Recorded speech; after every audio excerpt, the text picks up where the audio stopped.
शिवसेना, युवासेना आणि संकल्प प्रतिष्ठानतर्फे मुख्यमंत्र्यांच्या लाडक्या बहिणींना सामूहिक रक्षाबंधन शिवसेना जनसंपर्क कार्यालय अभिरुची महल शेजारी आयोजित करून वंदन करण्यात आले।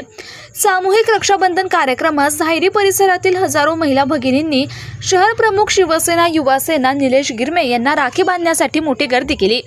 लहानांपासून ज्येष्ठांपर्यंत महिला भगिनींचा सहभाग पाहायला मिळाला। पावसाच्या धारा अंगावर कोसळत असताना देखील महिलांनी आपल्या लाडक्या भावाला राखी बांधायचीच असा पण केल्याचं पाहायला मिळालं। या प्रसंगी राखी बांधत असताना अनेक महिला भगिनींनी निलेश गिरमे यांना आशीर्वाद दिले।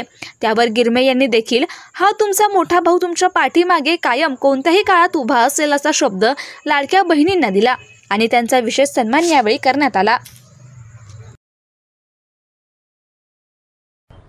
2.5 वर्षापूर्वी राज्यामध्ये माननीय एकनाथ शिंदे साहेबांच्या नेतृत्वाखाली एक महायुतीचं सरकार आलं आणि साहेबांनी जे लाडके बहीण योजना असेल, सर्वसामान्य घरातील महिला असेल, तिला दर महिन्याला 1,500 रुपये साहेबांनी चालू केले आणि लाडक्या बहिणींचा लाडका भाऊ हे साहेबांसाठी एक संकल्पना आम्ही संपूर्ण या पुण्यात राबवतोय आणि साहेबांच्या सर्व लाडके बहिणी तसे माझे देखील लाडके बहिणी आहेत।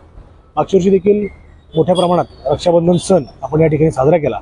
यावर्षी देखील सकाळपासून तुम्ही पाहताय की माझ्या सर्व बहिणी या ठिकाणी रक्षाबंधनासाठी येत आहेत आणि एक अनोखं नातं आमच्या परिसरामध्ये जे दिघे साहेबांनी या महोत्सवाला खरा रंग आणला। साहेबांनी ज्या महिलांना खरंच भावना आहे किंवा जिथं गावाकडनं महिला सिटीमध्ये आल्यात खेडेगावातून, तर अशा हजारो महिला या ठिकाणी आपल्या भागात आहेत आणि मला देखील या ठिकाणी सख्खी बहीण नसल्यामुळे या सर्व बहिणी या ठिकाणी असंख्य प्रेम माझ्यावर करतात, त्यांचा आशीर्वाद माझ्या मागे आहे आणि या दरवर्षीप्रमाणे आमचं परंपरा आता चालू आहे। उपमुख्यमंत्री माननीय एकनाथ शिंदे साहेब यांची जी शिकवण आहे की आपण ज्या महिलांचा सन्मान केला पाहिजे। साहेबांनी तुम्ही आल्यानंतर सत्तेत आल्यानंतर पाहिलं असेल की लाडकी बहीण योजना असेल, त्यानंतर एसटीमध्ये 50% सवलत असेल, अशा खूप योजना यासाठी त्यांनी आपल्या महिलांसाठी राबवल्या।